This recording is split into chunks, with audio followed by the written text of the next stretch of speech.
Good morning.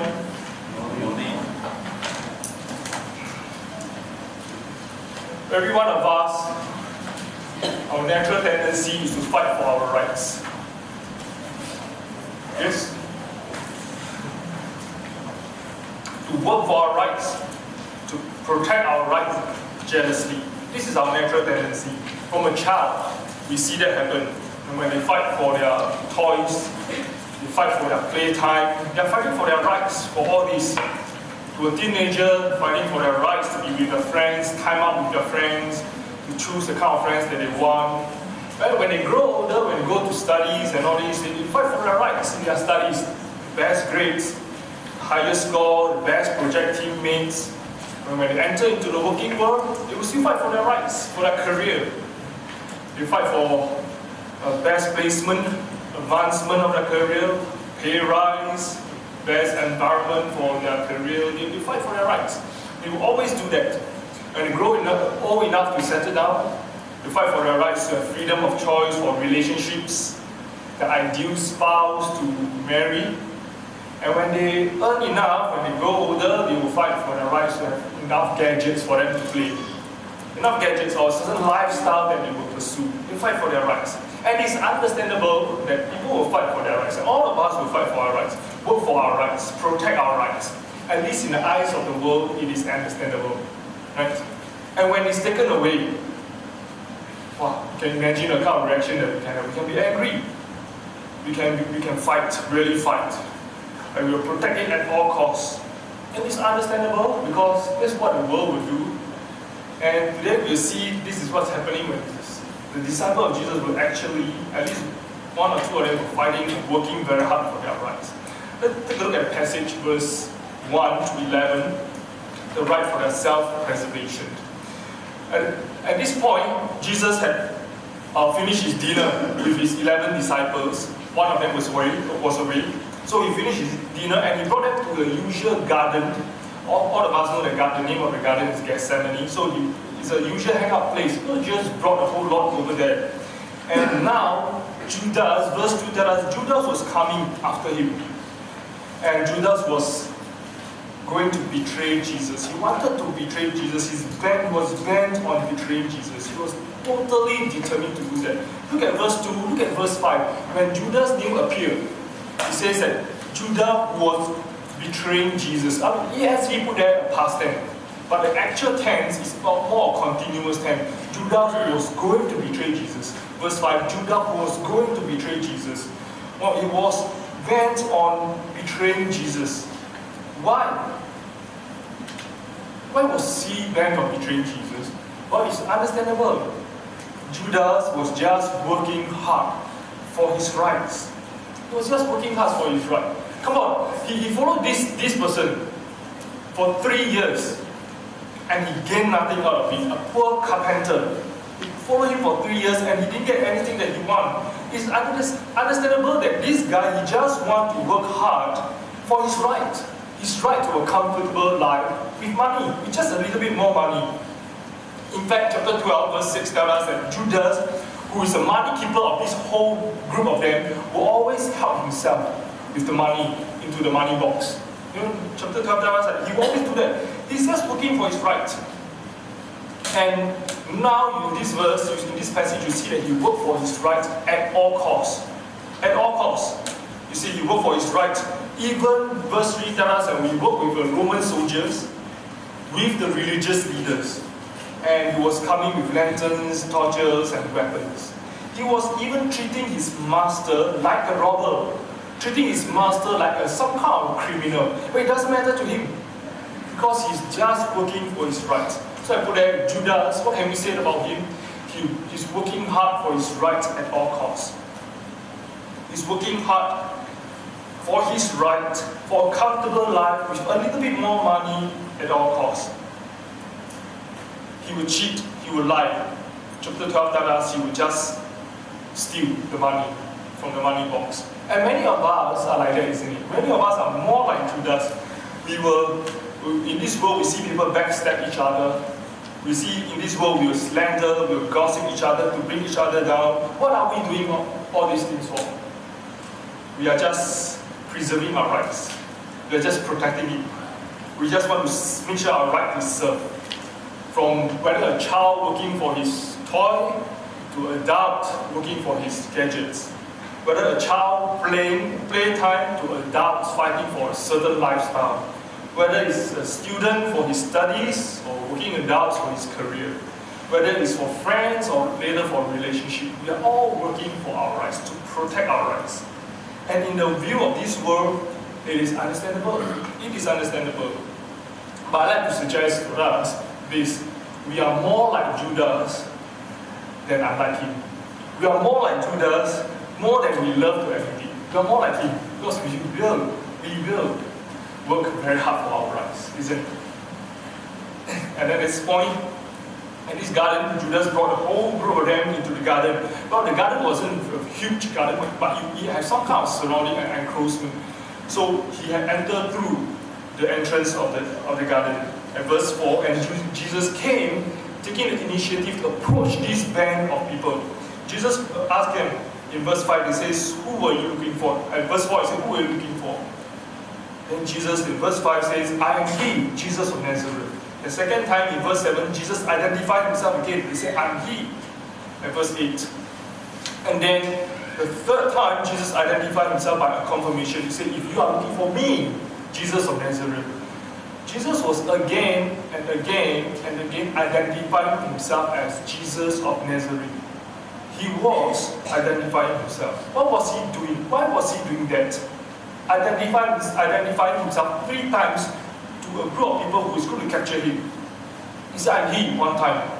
I'm he the second time. And if you are seeking me the third time. What was Jesus doing? He was identifying himself so as to bring the focus to himself, that the soldiers would not focus on his disciples. He was trying to protect his disciples. You may ask me, how do you know? Look at the text. Verse 8, second part. He says, if you are looking for me, let this one go, let this man go. Can you see that? He was trying to protect his disciple. At this point of danger, he was thinking of not himself, but his disciple. When his life is at stake, he was still protecting his loved ones. He was not sparing a thought for himself, but for others. I put here, while Judas was working hard for his right, Jesus was busy giving up his rights.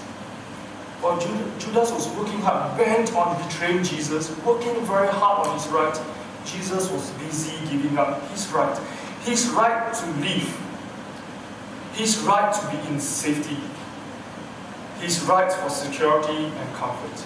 He was giving up his right.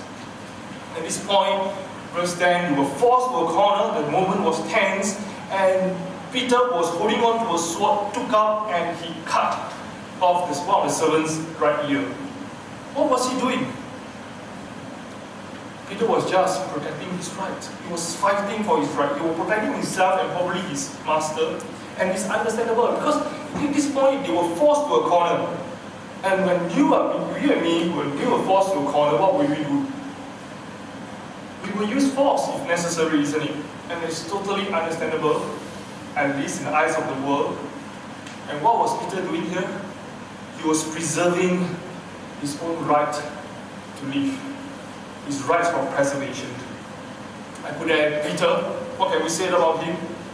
Peter was fighting for his right of self-preservation. His right for safety. And Jesus turned around and rebuked him and says, put back your sword. Why was Jesus rebuking him? They were forced to a corner. It's understandable that Peter does these things, isn't it? It's understandable that Peter should fight for his rights, to preserve his own life. However, at this point you must know what is Jesus' concern. And I put here, what is Jesus' concern? While Peter was saving his own life, Jesus was giving up his life to save others. Look at the verse 11, he says, this cup that my Father gave to me, shall I not drink it? Jesus was concerned about his Father's will, doing his Father's will. And what was his Father's will? His Father's will was to give up his own life for the sake of the world. So that he will finally die on the cross for sinners like you and me. While Peter was saving his own life, Jesus was giving up his own life to save others. One point of reflection for all of us, I put here, what is your deepest concern in life? What is your deepest concern in life as compared to Jesus? What is my deepest concern in life as compared to Jesus? Your rights. My rights.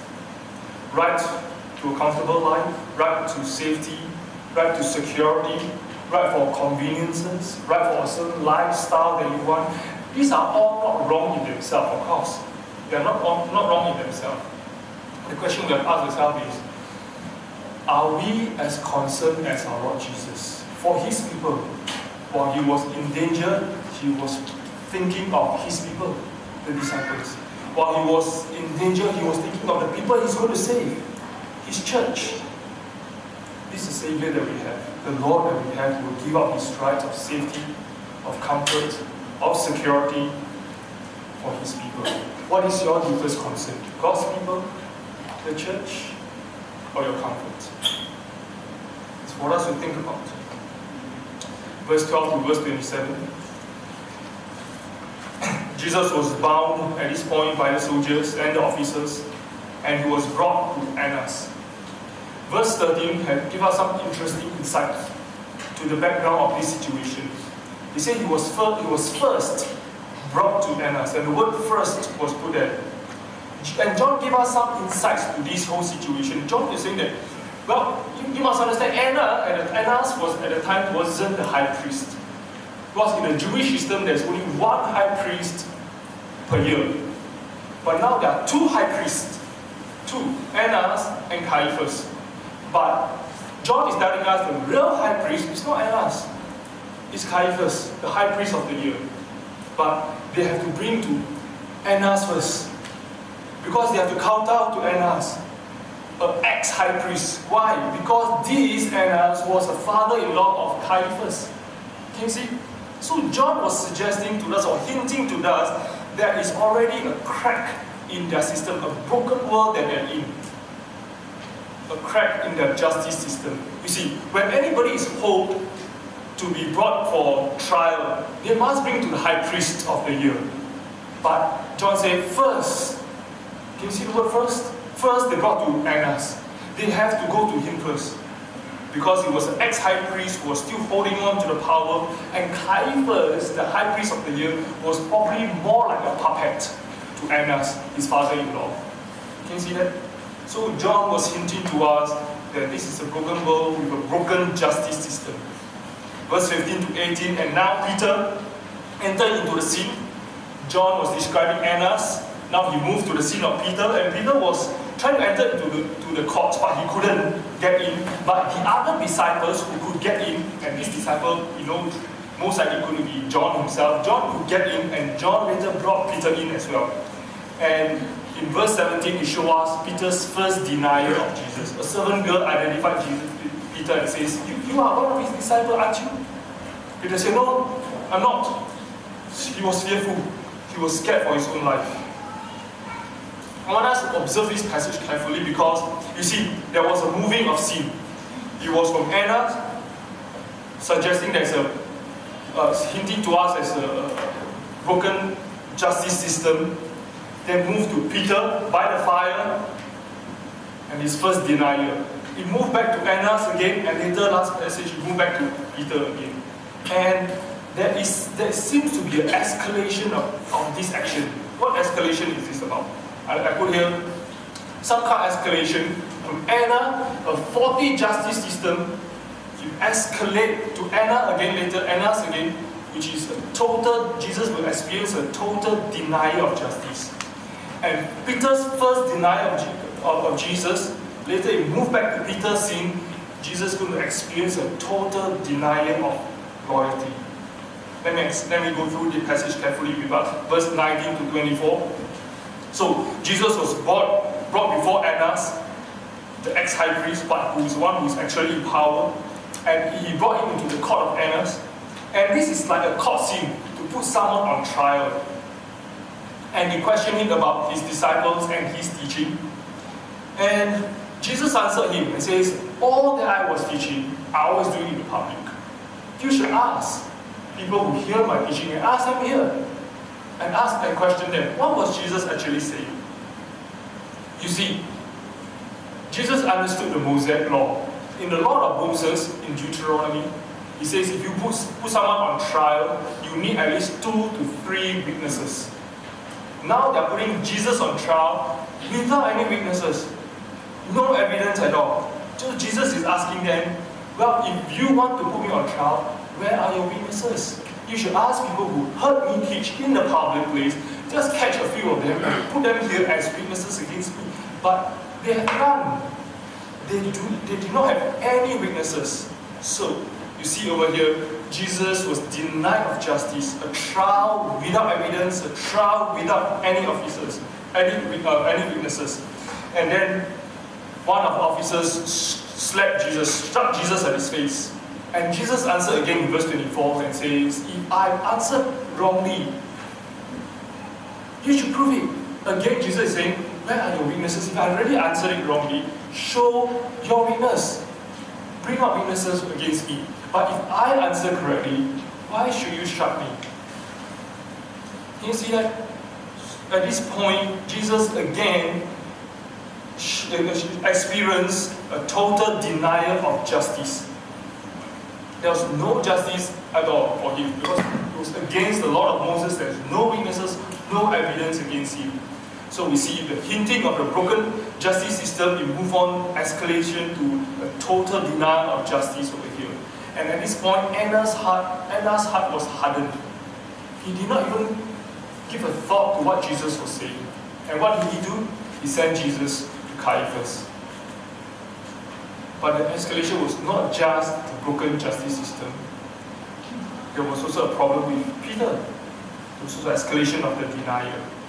Verse 25, the scene moved back to Peter. And John is now observing Peter. And a few of people who are by the side of fire warming themselves.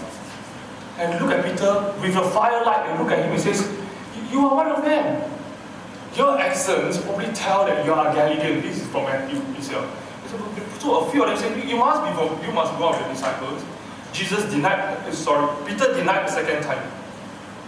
Then the third time, one of them identified Peter again, and Peter denied the third time. But interestingly, John gave us some interesting details of this third denial.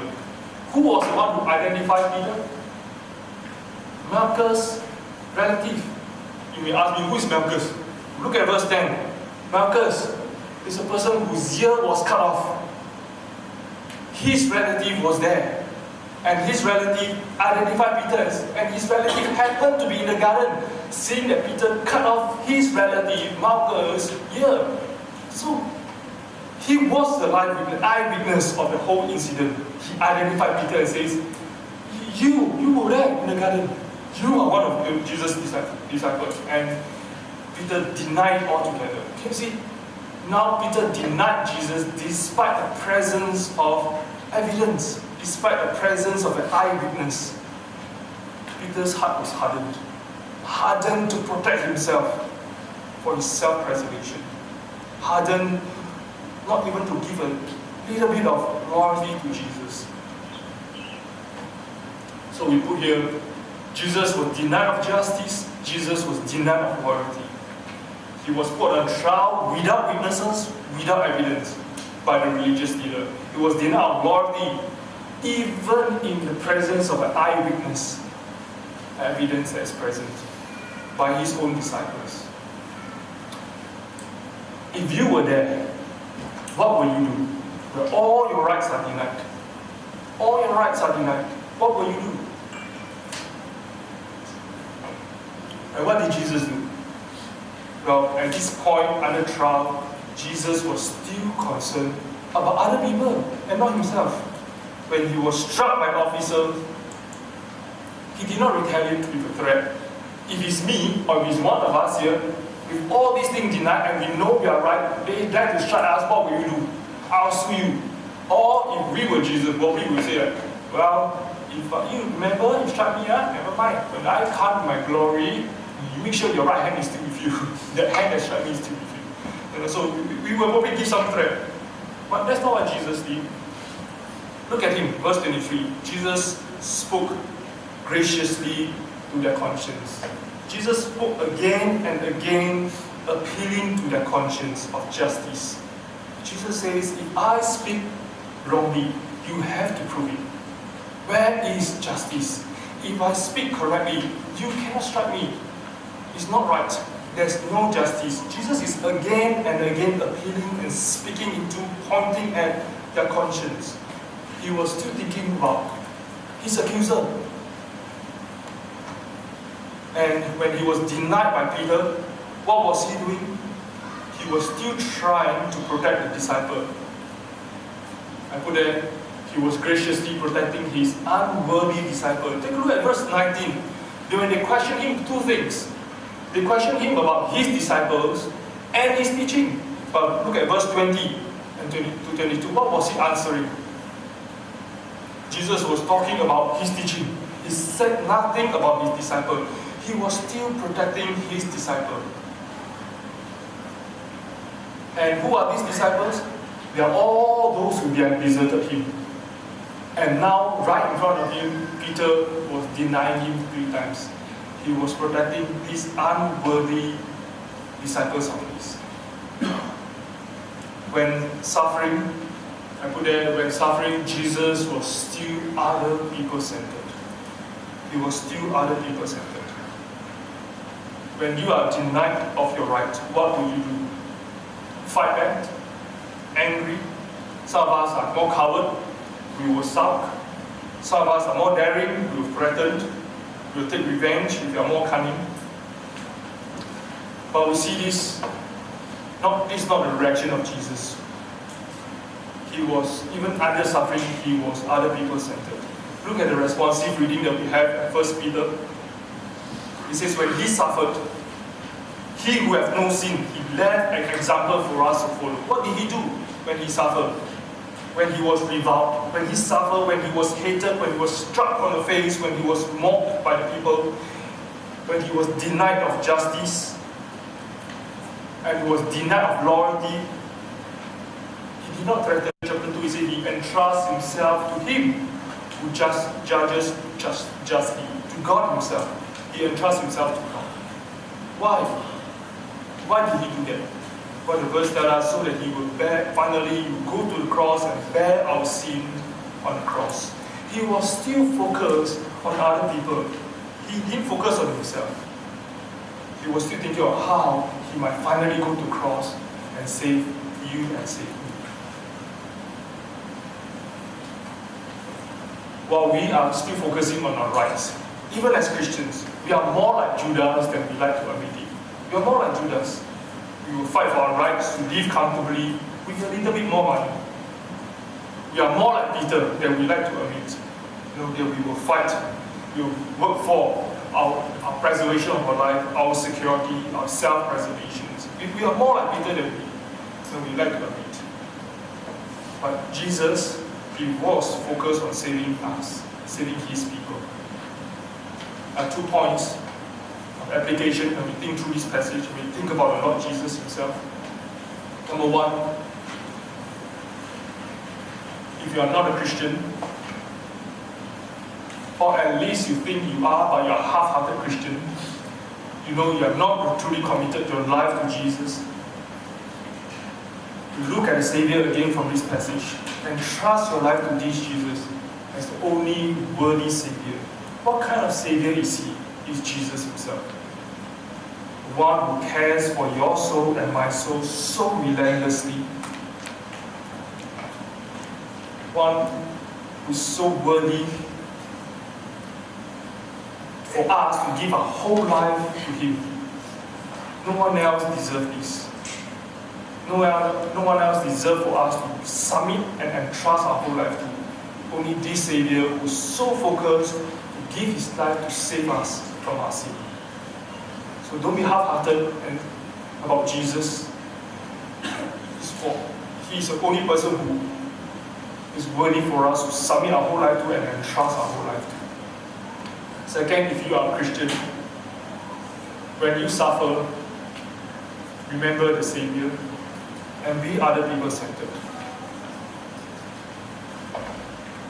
When you suffer, whether it's at home, whether it's at your workplace, maybe injustice that you find, whether in school, when you get bullied, in the public place, when people cut in your way on the road, or even in church, when you suffer, think about the Savior. He protected his unworthy disciples. He spoke graciously to the conscience of his attacker. He did not give a word of threat. He entrusted himself to God, so that he can die on the cross for your sin and my sin. When we face suffering, think of him, and next thing we have to think about is, we have to ask ourselves, in this suffering situation, how can I be other people's centered? How can I think of people around me instead of me? We think about, how can I think of the people around me, just like Jesus did. In this suffering, at the point of his life was threatened, he was thinking about his disciples, he was thinking about us. He died for us on the cross. Shall we all pray together?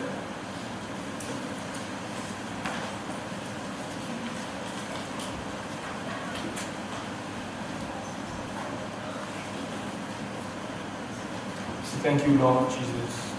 There's no one else who will think of us so relentlessly, so graciously, and pursued us. There's no one else who will give his whole entire life for us except you. Thank you, Lord. And we know that it's in your hand that our lives are safe. It's in your hand our lives are preserved. As it's only in your hand, in your loving hand,